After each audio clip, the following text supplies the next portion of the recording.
வீட்டுக்கு வீடு சூரிய ஒளி மின்சாரத்தை வழங்குவதை முதன்மை நோக்கமாக கொண்டுள்ளது எஸ்பிசி சோலார் டெக்னாலஜி நிறுவனம். இந்த எஸ்பிசி சோலார் டெக்னாலஜி நிறுவனம் திருச்சியை தலைமையிடமாக கொண்டு செயல்பட்டு வருகின்றது.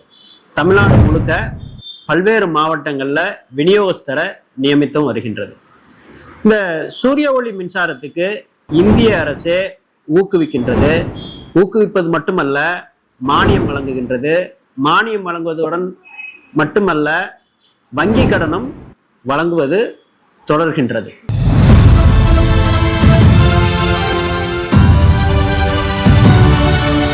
தற்சார்பான ஒரு மின் கட்டமைப்பை யார் யார் எந்தெந்த வீட்டில் எவ்வளவு மின் அலகு யூனிட்ஸ் பயன்படுத்துகிறாங்களோ அதை இந்த சோலார் பொறியாளர்கள் அவங்க அளவீடு செய்து இந்த அளவுக்கு நீங்கள் பண்ணணும் அப்படின்னு கட்டமைக்கின்றாங்க.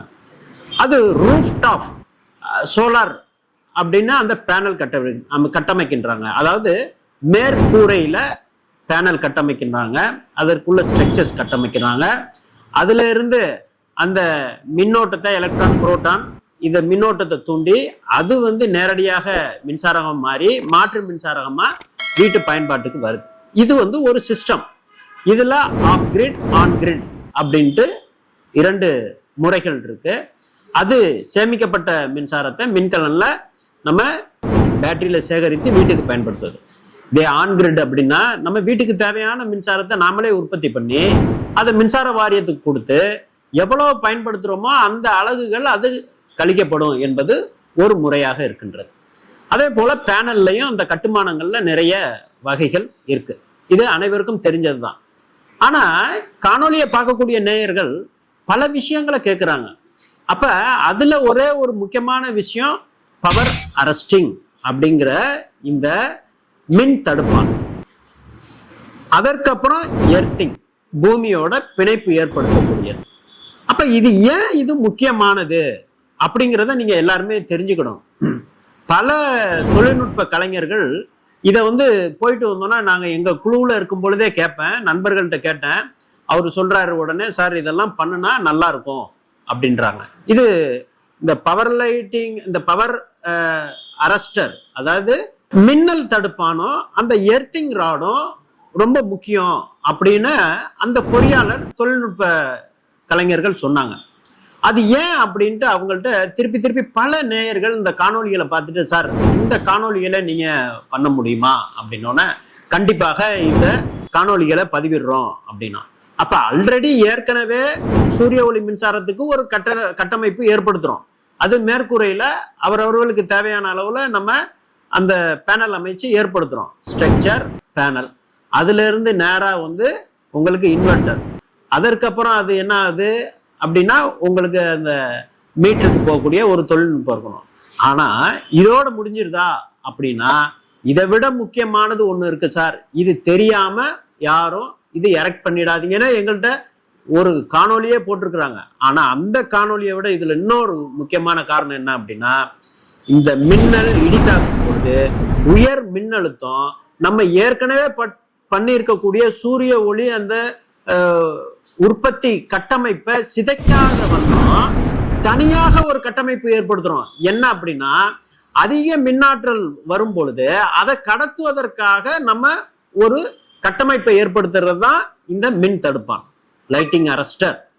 ஆனா அந்த லைட்டிங் அரஸ்டர்ல இருந்து நம்ம என்ன பண்றோம், காப்பர் கம்பியை கொண்டு இதுல எர்த்திங் ராட், இதுவும் 1 மீட்டர் உள்ள எர்த்திங் ராட்.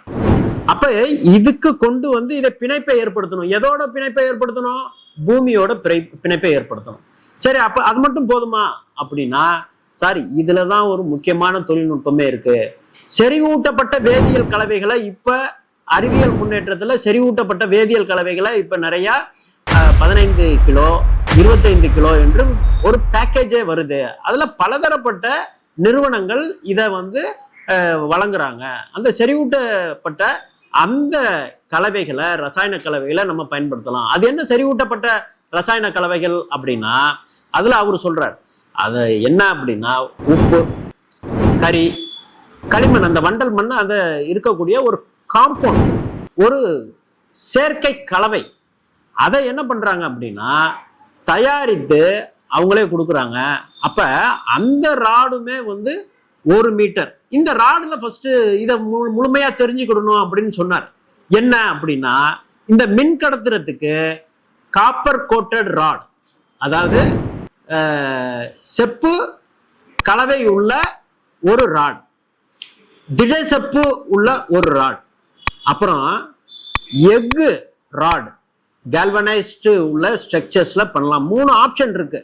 இதுல ஏதேனும் ஒண்ணு தேர்வு எடுத்துக்கலாம். ஏன் அப்படின்னா, அந்த மின்ன கடத்தக்கூடிய திறன் இந்த செப்புக்கு தான் இருக்கு. அப்ப இந்த செம்பு கோட்டடா இருக்கலாம், இல்ல திட செம்பா இருக்கலாம், அல்லது எஃகு கம்பிகளாக இருக்கலாம். இது அவரவர்கள் தேவைக்கு ஏற்ப இந்த சிஸ்டத்தை அதிகப்படுத்துறாங்க, தடிமனா வச்சிருக்காங்க, இல்ல சாதாரணமா இருக்கு அப்படின்னா ஒரு குறைந்த எம்எம் உள்ள விட்டம் உள்ள ஒரு கம்பிகளை அவங்க பயன்படுத்துறாங்க. சரி, அப்ப இதுல நம்ம என்ன பார்க்கணும்? மின் தடுப்பான்ங்கிறது அந்த பேனலுக்கு மேல அந்த கோபுரத்துக்கு சூரிய ஒளி மின்சார தகடு போட்டிருப்போமே, அதற்கு மேல அதை இடியோ மின்னலோ தாக்காமல் இருப்பதற்காக உயரத்துல வைக்கணும் ஒண்ணு. அதுல இந்த 45 கோணத்துல அதை திடீர்னு அந்த அதிக மின்னழுத்தம் ஏற்பட்டா அந்த உபகரணங்கள் தாக்கப்படாம இதை மின்கடத்தக்கூடிய ஒரு கம்பியாக இந்த கட்டமைப்பை பண்றோம். இந்த கட்டமைப்புல இதுல என்ன ஆகுது? அந்த உயர் மின்னழுத்த அந்த லைட்டிங் அரஸ்டர் என்று சொல்லக்கூடிய இந்த கம்பி மின் தடுப்பான் மூலமாக இதை என்ன பண்றாங்க அப்படின்னா, ஒரு ஸ்ட்ரக்சர்ஸ் மூலமா இதை பொருத்திடுறாங்க. இதுல இருந்து ஒரு செம்பு கம்பி தொடர்ந்து வருது, அது பூமியோட பிணைப்பை ஏற்படுத்துது.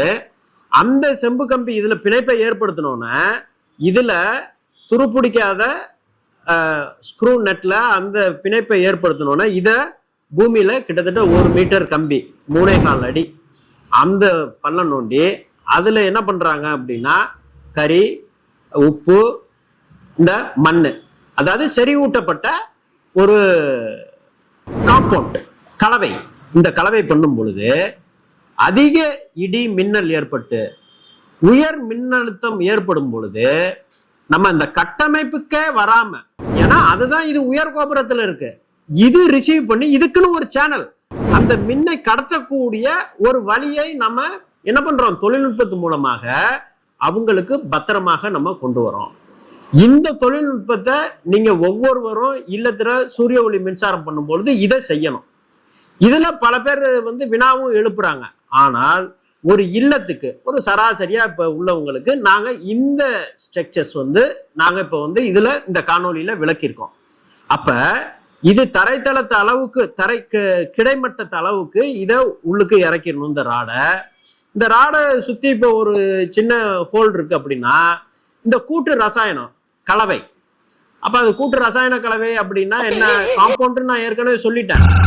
அப்ப அந்த கலவைகளை இத தரைமட்ட அளவுக்கு நம்ம உள்ளுக்கு செலுத்தி, அப்ப இந்த மின்தடுப்பான் மூலம் இணைக்கப்பட்ட செம்பு கம்பி வந்து பூமியை பிணைக்கக்கூடிய இந்த கம்பி உள்ளுக்கு இது போய் இணைக்கின்றது.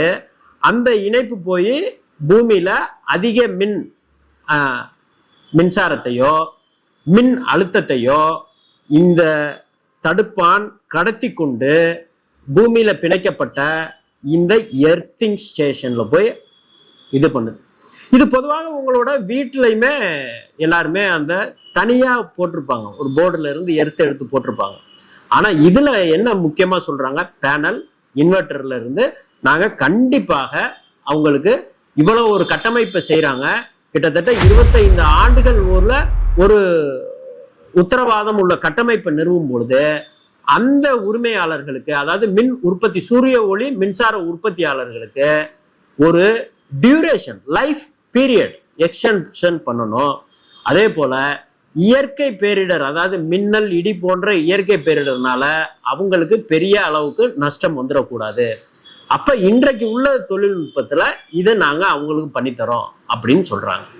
இதுதாங்க ஒட்டு மொத்தமாக நம்ம மின் சாதனங்களையும் சூரிய ஒளி மின்சார கட்டமைப்பையும் அது தாக்கி வரக்கூடிய அந்த இன்வெர்டர் வர அந்த மின்சாரம் வந்து பாதிக்க கூடாதுங்கிறதுனாலதான் மின் தடுப்பான் அண்ட் எர்த்திங், பூமி இணைப்பு பிணைப்பு அப்படின்னு சொல்றோம். இது என்ன பண்றோம்? அது போய் அந்த சாயில ஈஸியா கடத்தக்கூடிய திறனை, பூமியில உள்வாங்கக்கூடிய திறனை தான் இந்த காம்பவுண்ட் வந்து பண்ணுது, ரசாயன கலவை. அதற்காக தான் இதை போன்ற இந்த காம்பவுண்டை நம்ம இப்ப அப்ளை பண்றோம். அப்ப இந்த ஒரு மின் தடுப்பான் பிளஸ் பூமி இணைப்பு, அந்த இணைப்பு பண்ணோன்னா அதில் ஏற்படக்கூடிய பிணைப்புக்கு காம்பவுண்ட் மெட்டீரியல். இதை கட்டமைத்தால் கண்டிப்பாக சூரிய ஒளி மின்சாரம் கட்டமைப்பானது இந்த இடி மின்னல்ல இருந்து கண்டிப்பாக பாதுகாக்கப்படும். உங்களோட வீட்டில் மின் கட்டண உயர்வு ஒவ்வொரு ஆண்டும் அந்த தேவைக்கு ஏற்ப மின் கட்டணத்தை அவங்க சரி பண்றதுக்கு உயர்த்துறாங்க. ஆனா உங்க வீட்டுக்கு தேவையான மின்சாரத்தை நீங்களே உற்பத்தி செய்து கொள்ளலாம். அதற்கு உள்ள கட்டமைப்பை ஏற்படுத்துவதற்கு ஒரு தொகை முன்னாடி வரும். ஆனா அந்த தொகையும் நீங்க என்ன பண்ணலாம், ஒரு 2-3 ஆண்டுகள்ல நீங்க கட்டக்கூடிய மின்சார கட்டணமாக அதை முன்னாடி இருக்கிறத நீங்க நினைச்சுக்கிட்டீங்க அப்படின்னா 3 ஆண்டுகள்ல அந்த பணங்களும் ரிட்டர்ன் வந்துடும். மீதி 22 ஆண்டுகள் வந்து உங்களுக்கு தேவையான மின்சாரத்தை சூரிய ஒளி மின்சாரம் மூலமாக பயன்பெறலாம். இவ்வளவுதான் இதோட ஒட்டுமொத்த விஷயம். அப்ப இந்த ஹோல் யூனிட்டுக்கு நம்ம பாதுகாப்பு கொடுக்கக்கூடியதுதான் லைட்டிங் அரஸ்டர், மின் தடுப்பான், அப்புறம் எர்த்திங், பூமி இணைப்பு, பிணைப்பு, பாண்டிங். இது ரெண்டையும் தான் இந்த காணொலியில முக்கியமா பார்க்கிறோம், எர்த்திங் சிஸ்டம். ஸோ இதை அவசியம் நீங்க ஒவ்வொருத்தரும் இந்த காணொலியை பார்க்குறவங்க உங்களோட இல்லத்துல நீங்க இந்த சூரிய ஒளி மின்சார கட்டமைப்பை ஏற்படுத்தக்கூடிய உற்பத்தியாளராக நீங்க இருக்கணும்னு ஆசைப்பட்டீங்கன்னா இத நல்ல செப்பு மேற்பூச்சி உள்ளதோ அல்லது திட செப்பு உள்ளதோ அல்லது எஃகு கம்பி உருளை அந்த மாதிரி ராட் அதையோ கேல்வனைஸ்டு ஒரு ஸ்ட்ரக்சரையோ நம்ம கட்டமைச்சு பாதுகாத்துக்கிறது நமது இந்த சூரிய ஒளி மின்சார கட்டமைப்புக்கு பெரிய பாதுகாப்பாக அமையும். இதை போல நல்ல பயனுள்ள தகவலை அறிந்து கொள்ள, தெரிந்து கொள்ள, புரிந்து கொள்ள எஸ்பிசி சோலார் திருச்சி யூடியூப் சேனலை சப்ஸ்கிரைப் பண்ணுங்க, பெல் பட்டன் கிளிக் பண்ணுங்க, ஆல் பட்டன் கிளிக் பண்ணுங்க. ஒவ்வொரு பதிவையும் லைக் பண்ணி ஷேர் பண்ணுங்க.